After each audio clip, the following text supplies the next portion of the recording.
right, so we're going to talk about lethality. Modernization equals lethality. So I am Tom Robinson, Director of Lifecycle Management. Very proud to be that for the last 4.5, almost 5 years. Let's go to the next slide. So I don't have to talk about the why because General Holt and Dr. Roper did such a phenomenal job of why we're doing what we're doing. Just read the NDS strategy, and that's why we're doing it. So what I'm going to describe today from a weapon systems view is the what, the how, and the who. And so the what, lethality.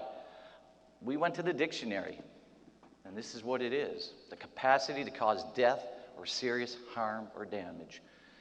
And what it doesn't say is you want to inflict that damage, you don't want to take any of that damage. And that's what lethality is all about. Now I'm going to slip back a little bit because I got to say this because I got a little extra time. Thanks, General Spacey. I got 40 extra minutes apparently. So 40 years ago, first time ever in a college dorm room, I listened to AC/DC Back in Black, cover to cover. So I won a bet for my roommate because I said at some point in my career, I'm going to use AC/DC in a professional environment. Who would have thought that, huh? All right, next slide. All right, so cool slide. There's a lot of meaning to this slide. This is who we support. 11 PEOs and 2 other direct reporting units, AFCWWTS and propulsion. The usual suspects, we got fighter bomber, we've got mobility. We've got 3 that deal with software and types of IT systems, digital, business and enterprise systems, and C3 and I.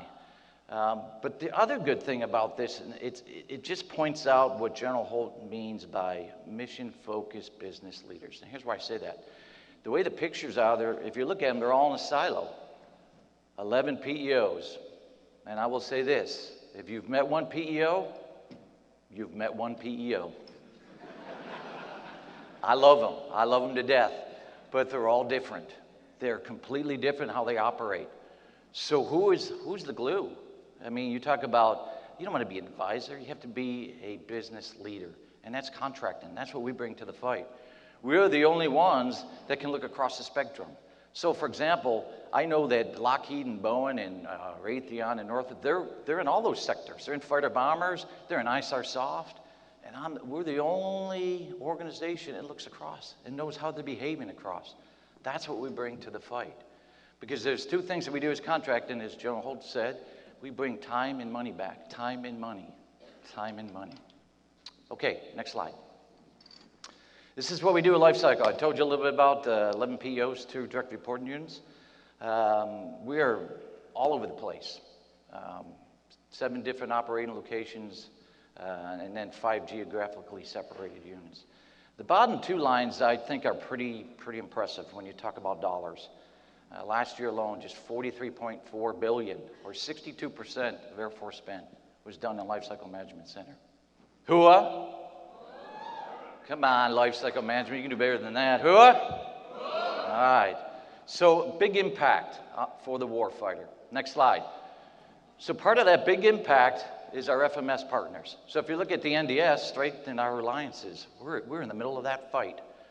We about 1/3 of our programs are in FMS, and it's growing, and it's all over the place. We support almost every nation under the sun, and we do it well. And I will tell you there's a trend, because about 10, 15 years ago, our partner nations would go to direct sales. They'd go right to them. They'd go right to Lockheed's, right to the Boeings, and then they learned, oh, they might have to come with support later on, or maybe I didn't get such a good deal. And so they've been storming back and coming back FMS through the FMS channels. And that's the folks in the LCMC that work that very hard. And it also really strengthens us, strengthens our alliances, and supports the NDS. Okay, next slide. Okay, how? This is the how, and this has changed. And I would argue, even though we have the flight plan out, this has been about 2.5 years in work in changing. So if you look on the left, we had a huge toolbox, but we really used it as a little one. We had a lot of LPTA. You know, firm fixed price or FPIF for everything. T&M for Bolton. Couldn't use it. And then in cost contracts. And I would tell you in the last couple of years, we've just exploded and expanded that. Now, I would tell you, I'm here to say I never thought in LCMC we'd be using sitters, OTAs, BAAs, and BOAs. And half of you may not even know what they are, but we're using them. CRADAs and OTs. We are using them. And even, believe it or not, we brought back IFBs. Right, Cindy? IFBs. We actually ran an IFB. We saved probably, I don't know, 9-10 months. Great little story. We had 3 software developers. All it was licensing. I asked the PEO, I said, well, you would be comfortable with every one of them? Well, absolutely. They're all technically qualified. We don't care who we get. It's all about the price. And so I said, well, let's do an IFB. How many remember the big red box? All right? Huh? So we had to go buy a box. All right? All right? We had to put a lock. You need a lock. Now, I grew up in SAC, too. So in SAC, we always said, you had to do a red square around the window. And if you didn't have that, the IG would come in, write you up, and fire you. So we did that. We did an IFB. IFB is back, baby. All right. So the point is, we can use we got everything at our disposal, and we're using it. And we're going to use more and more of that. So, okay, next. And so I want to talk about these agility initiatives that we've done in the last few years. Now, for those historians, now I know this is about heritage. Just kind of notice the cool painting underneath. That is every airplane that we've ever bought in the United States Air Force. That's pretty cool. Okay, next. Air Force Pitch Day. You heard General Holt and Dr. Roper talk about it. 51 contracts awarded. Here's what I told the folks. We had 2 PCOs from Hanskin and 1 from Wright Pat. And here's what I said. I said, I know you're going to go, and this is going to be a successful day. There is no doubt in my mind. We're going to celebrate. We're going to jump up and down. We're going to swipe the card. We're going to do a lot of contracts. But I challenged them, and that was 3 months before, 2 months before, 1 month before. What's next? Because it's what we do next with these companies. If we stop, and historically, I'm telling you, my name's Thomas, Dowden Thomas, sometimes I doubt our Air Force is willing to keep that momentum and keep pulling through. But that's what we have to do with this. And so out of those 51 contracts awarded, if we can get 2 to 5 that maybe become that Amazon or maybe become integrated into the PEOs, then that's a huge, huge victory. And we need to keep the pressure on in doing that. Other things, agile software. And if you notice at the bottom of the check, I know General Holt maybe had a little something to do with this. Signed by Billy Mitchell. All right, just so you know, if you can't see that. Agile software development, huge. I know you've heard about Kessel Run, but we're also, and that's the non-traditional, going fast, doing scrums, getting software developed in 2 weeks, and moving. But you may not know that we're also trying to do it in the F-22 with one of our OEMs, okay? So what we're trying to do is change their behavior. And it has taken, I give the F-22 and the fighter bombers a lot of credit.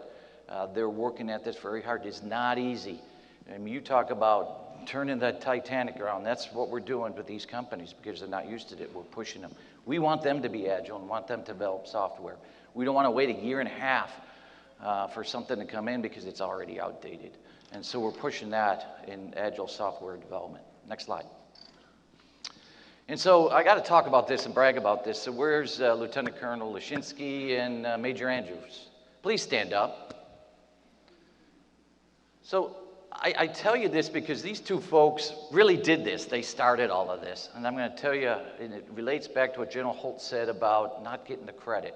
So this is kind of a cool little story. So a year and a half before we even put this in place, I knew we had to have agreements officers. Because if you remember about 2 years ago, every time you turned around, your customer wanted to do an OT, right? They had no idea what it meant. They didn't know what it was involved, but they wanted to do it because it wasn't a contract. It wasn't a FAR contract. Let's go fast. So about a year and a half ago, we put together at each one of the PEOs, we came up with agreements officers. I got to do a shout out to AFMC. They helped us with that. We had no idea what an agreements officer, what that means. So I said, well, unlimited contracting officer warrant, I think that's a pretty good start. And then maybe a couple courses. And Heidi agreed with me, and within 2-3 days, we had the letter signed out saying that was the requisition for the requirements to do an AO. So we had that 1.5 years in advance, and in propulsion, they were doing it. They were going ahead. They already had an OT and a consortium set up. But we set this up at the LCMC, kind of a hub and spoke, where we'd have 4 or 5 people being like a help desk, and then decentralizing it out to all the PEOs. Now, the reason this is important is because we were business leaders. We really lifted the team. We really dragged AQ aboard. But the funny thing, when it got awarded in December, it was the AQ that stood up and said, yeah, we're, victory. And you know what, we were fine with that. But you know what it was? It was a kind of neat transition that I did. I turned it over to them to run the program. So I took it out of the contracting folks' hands and in the rightful hands of the PM to run the program. So another thing that we're doing is our OT Center of Excellence. Next slide. So other things, this was neat. The epiphany that we had 3 years ago when we sat in the AFMC conference room and the team was doing Streamline 16.5. And here's the funny thing. Me and General Holt, I think we did have a mind melt that day. We don't have too many of those. We had one that day. And it was basically FAR 16.5. Well, it's always been there, okay? And we just never used it. And so we were about ready to get into this, well, let's look at metrics and do this. And we just looked at each other, and I think at the same time we said, we already have the authority, just go do it. And we have done it. I know FICA has ran with it. We've run with it all over the place. And these are just some examples in some of our organizations where we've used 16.5. And it's time and cost, bringing back money and time to the warfighter. Okay, that's lethality. Okay, next. So we have this TSA 3 contract, and it's in air combat support in the PEO.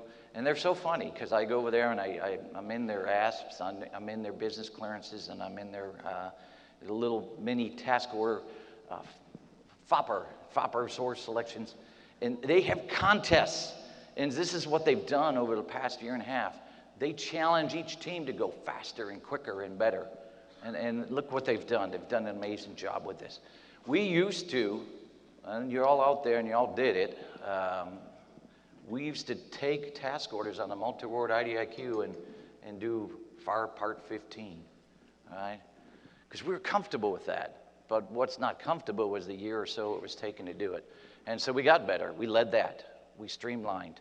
And that is a huge success, not only across LCMC, but across the Air Force. Okay, I'm going to switch a little bit. Next slide.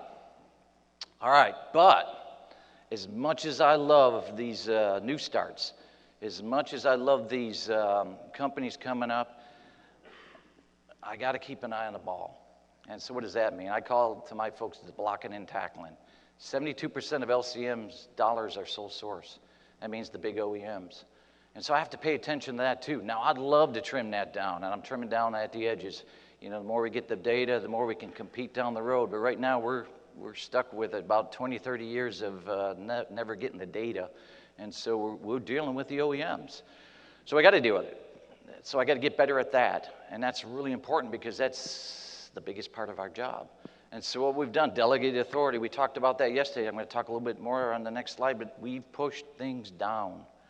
So Dr. Roper asked, okay, you got the big $1 billion delegation. What did you do? Well, so my OSFs were all here, 250 million, down to them, anything. It used to be 50, and it went to 100, and now it's at 250 million. And then you may ask, well, what about underneath? I said, well, I don't care, that's your job. You do it the way you need. I mean, based on experience, based on skill, you take care of that in your portfolio. And I really don't want to know about it because I know the responsibility and authority will always come to me, but I put that on my OSFs to deploy. Another key area that we had to work on over the years is we realized that the industry changed. So if you were to I would sit up here 15, 20 years ago, I'd say, well, the Lockheeds and the Bowens, they did about 70% of the work. That's flipped, okay? So about 70% of the work is done by subcontracting. And I will tell you, sorry, Mr. Scott. I know, but I know, but I'm still saying I'm sorry. Prime contractors stink at this. They are horrible at this. Yes, you have. So, but they still stink. And so what we did is we separated out a pricing shop to do a subcontract analysis to help that along, because industry needs help with that. And frankly, until they really change the personnel around and put their best personnel in supply chain management, I don't think they're going to turn it around quick enough. So deploy the price and help desk. And then our contract innovation group, that's us in industry. So we meet every 6 months. We're going to meet at the end of April at Boeing. And this is where we talk about issues. We talk about trying to improve.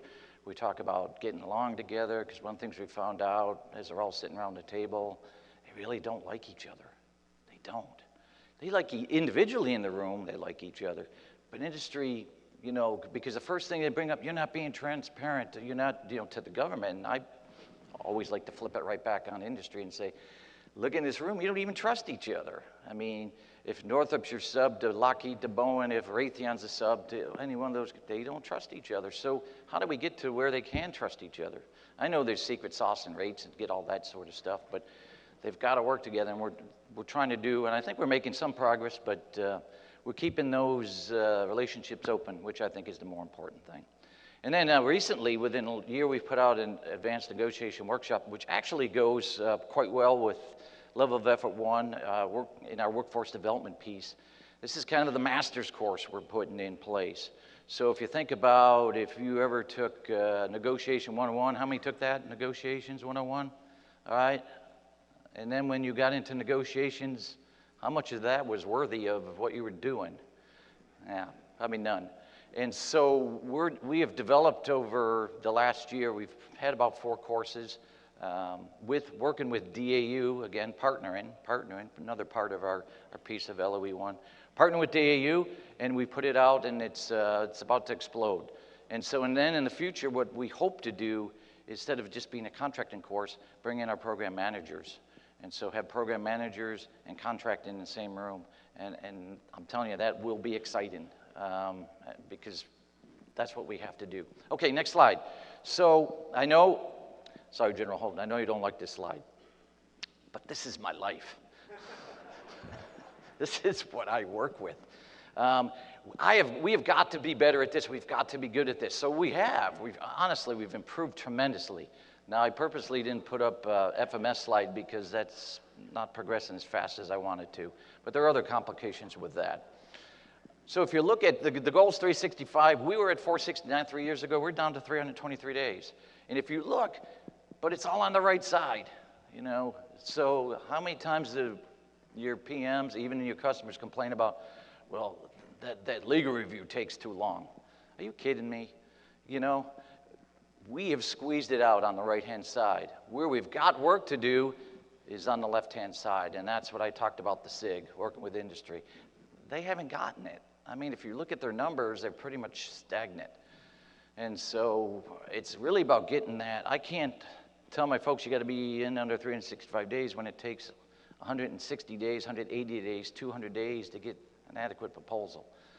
That's something we're working on very hard, but I'm definitely going to highlight that as we go to the SIG. But time saved and dollars saved, that's lethality. So I'm about lukewarm on the 47.75 years. Yeah.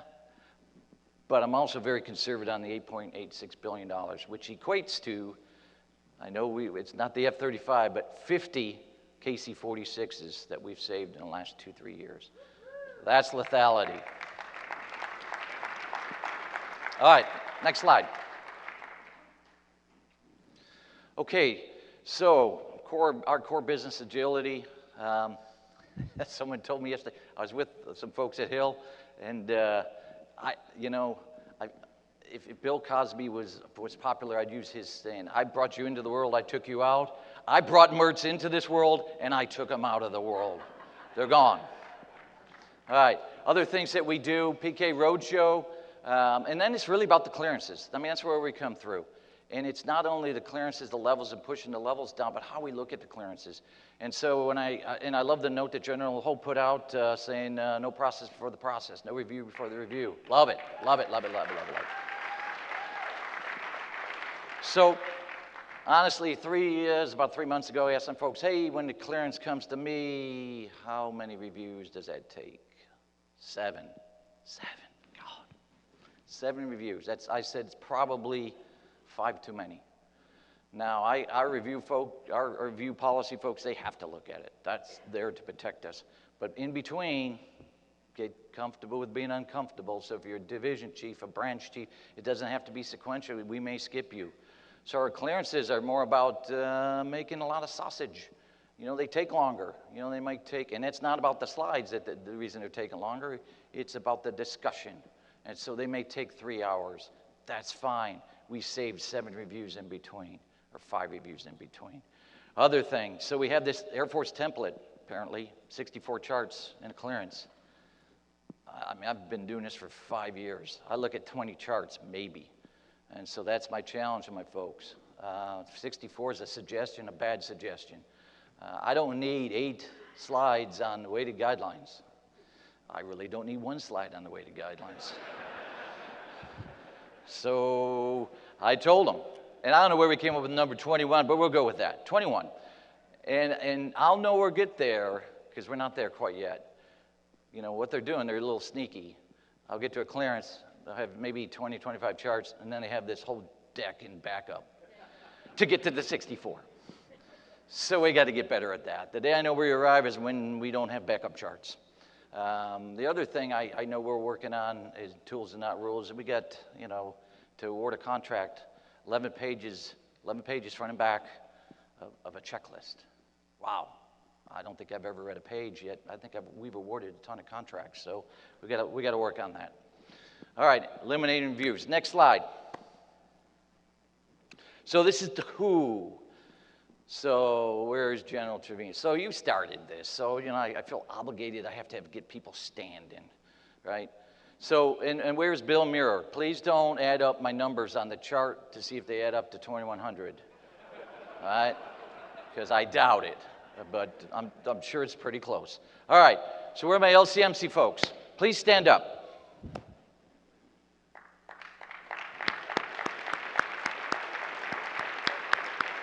All right, stay standing. If you're ever at LCMC, please stand up.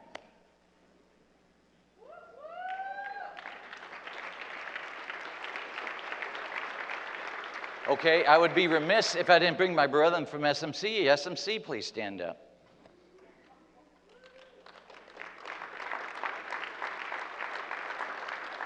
And finally, what I call my little lethality brother from the Nuclear Weapons Center, if you're here, please stand up.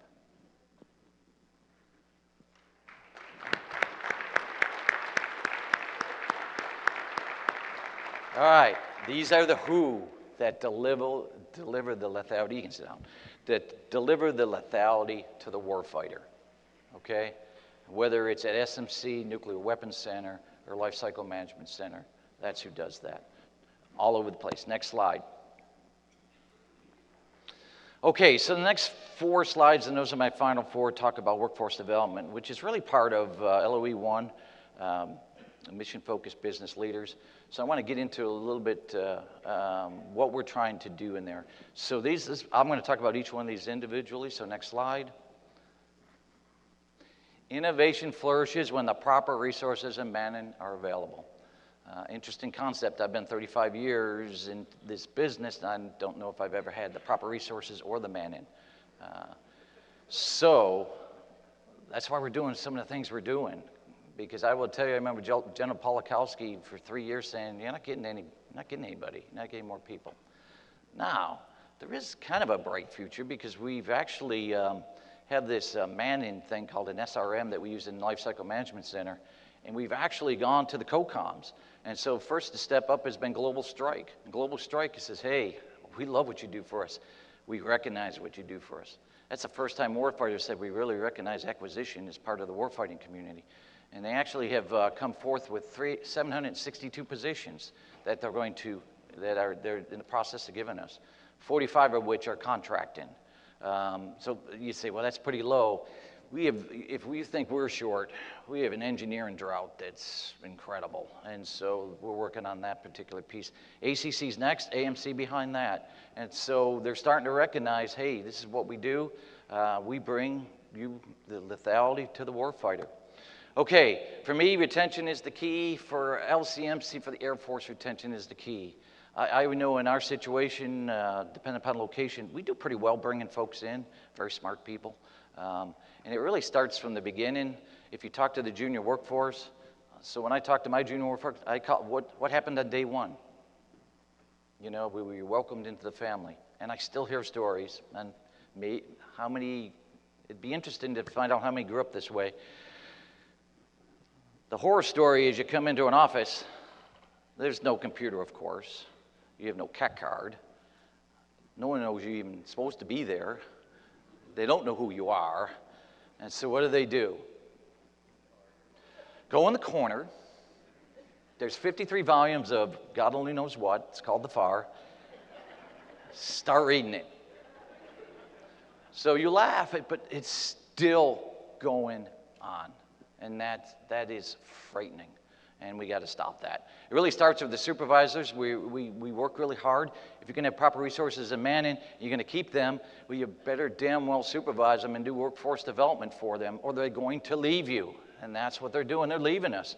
And when are they leaving us? They're very smart. We hire smart people. So they don't leave after year 2, year 3. They get trained because we're the best. Air Force contracting, best trained. You know, even though it's a little uneven, best trained, right? Yeah, it's our Achilles heel, though. I will tell you that. Because what happens, we train them, we get them going, they get that unlimited warrant, and suddenly, they're gone. And I know that's what's happening. Right now, across LCMC, we're probably 100 PCOs short, 60 at Right Pad alone. It's a problem, and we're trying to work at it. Supervisors have a role in that. Training has a role in that. But also how we do workload. You know, this telework and compressed work schedule. So I swore I was going to bring up Con IT, but I'm going to bring up Con IT because I will tell you that's what I hear about the most from the workforce. I mean, every other question is, when is this going to be here and when is it going to be done? Because you know what, I'm working with the Con, right? Something that should take me 45 minutes takes about a year and a half now. Close, it feels like a year and a half. And so we're going to web-based, right? So hopefully down the road, but no, we don't have the infrastructure for that. So I will tell you, this is a true story. Unless it's before 7:30 or after 4:30 at Right Pat alone, I know, if you try to open up any attachment to anything, it is the spin of death. And so I'm good. I come in early, and whatever I have to open up, I open up. And then, you know, later on it's okay, but during the main work hours, you know, we're there, you know, we're spinning. And so infrastructure is a huge deal, and hopefully we can get that right so we can do some telework, and so we can do some alternate work schedule. We need to get to there because our workforce demands it, and so we have to get there. Open communication to all, recognize and reward. I love the thing that we did yesterday, and part of this conference is to bring the folks here and recognize them in front of everybody else, and I think that's a great thing. Okay, next slide. So innovation flourishes when business acumen is high, and this really goes to level of effort 1, because let me tell you about training. We're going to reimagine our training culture. Why is that? Well, I'm going to use me as the example. So we do really well from when we come in to level 2.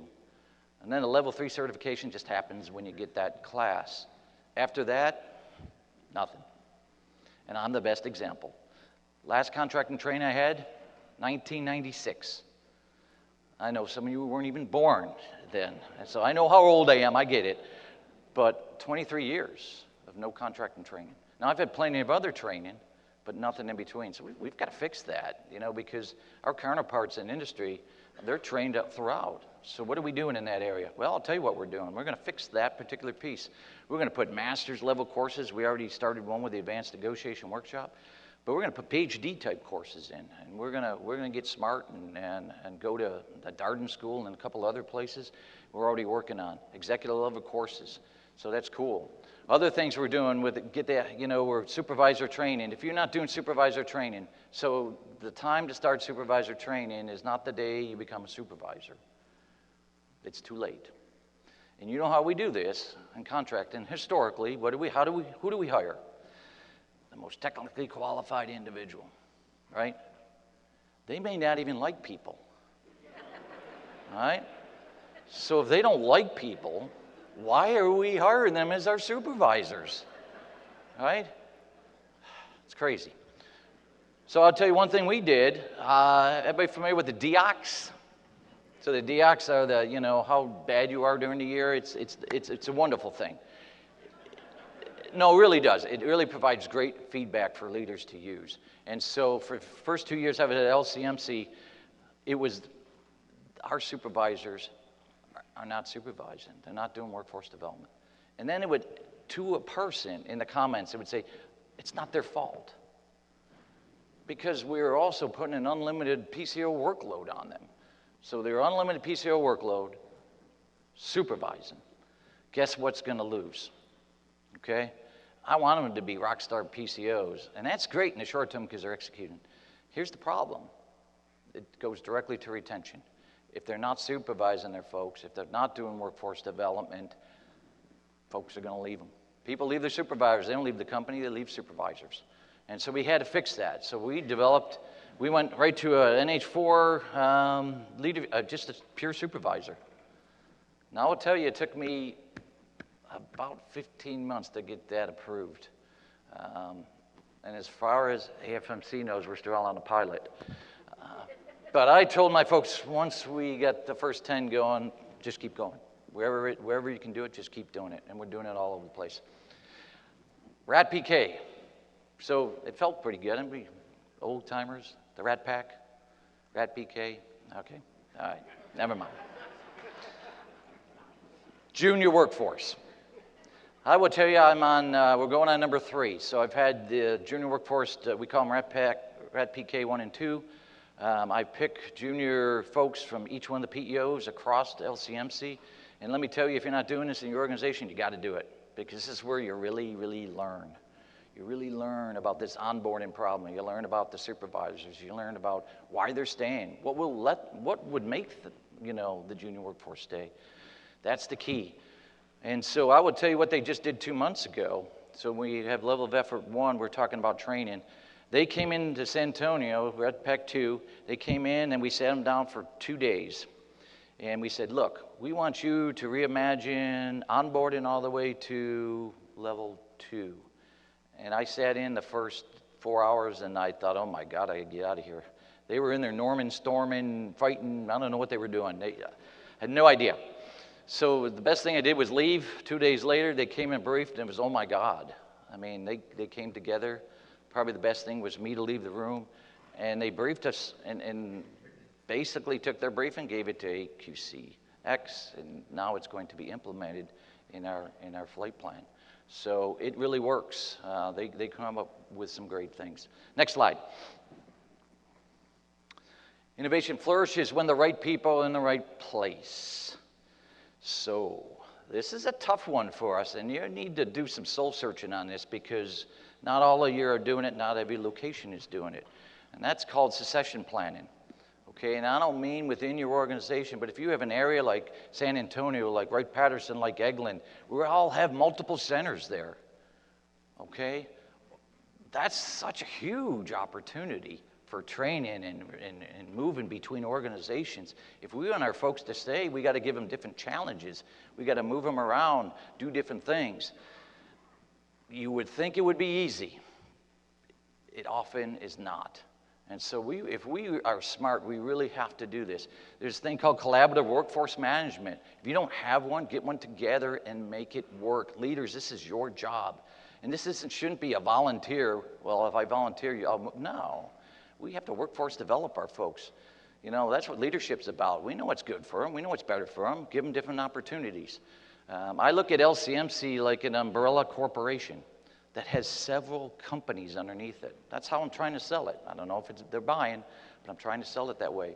Because if you tell an individual day one, we want you for the next 30 years, that's pretty daunting, especially to a millennial. They don't want to hear that. So several companies. And if you look at Air Force contracting, we got a ton of companies under this huge umbrella. So let's take advantage of that. And then, like I said, back to succession planning, we have to do that. That's our future. Your job as leaders is, who's replacing me? We need to figure that out at every level. Okay, last slide. Innovation flourishes when there's a culture of applauding calculated risk and removing obstacles. We've already had, Dr. Roper had a great discussion on this. You know, we really do want you to take risk, but do you trust us? That's the key. Until you trust your leadership to go and take those risks, and it's happening all over the place, but I'm not sure culturally we're quite there yet in every location, everywhere. And I love it. We're business leaders. I love that. You saw the way we work across the PO portfolios. We've got to lead that. I already talked about supervisory training.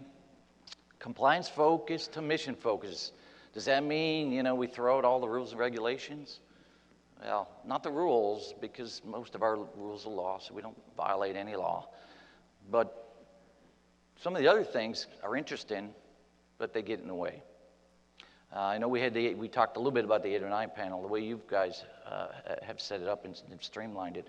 I'm really looking forward to it, implementation of that. That'll make us move much, much more quicker. And then partnership. We partnership with the DAU. Fortunately for us, they're in Kettering, so they've been very good about it. We can go into their facility. They help us do whatever we need to do. We need to do that better with a lot of other organizations out there. We have AFFIT right there, willing volunteers to move forward, so we're looking forward to those relationships. I also, like many leaders, I have a leadership blog that it's just it gets back to the Rat PKers. The first one I did, I wrote myself. And then the second one, you know, I got a little lazy, so I had a guest writer come in and talk about this and talk about that. And my rep PKers, they just called me out on the carpet. They said, no, that's not what we want. We want to hear directly from you. And so every word that I do in these blogs, which is almost every other month now, is just directly from me. And I will tell you, I'd rather sit in front of 600 some odd people, talk all day long, than write that blog. That's how hard it is for me. All right? Because that's just not my strength, but I think that's more meaningful. So I told my folks, just humor me. You each get an email. All you got to do is, like, I don't even tell you to go to a SharePoint. Because if I can't ever find a SharePoint, and I've never been able to find a SharePoint, I'm not going to make you find a SharePoint. So you can click right on it. It's 2 pages at the most. And that's what I told our folks to do. I already talked about the first line supervisor. So bottom line with lethality, it's what we bring. And I think the most important piece, and that's why I waited till the end, was the who. It's everyone in this room that brings lethality. You know, we talked about readiness. You know, if you're not ready, you can't fight.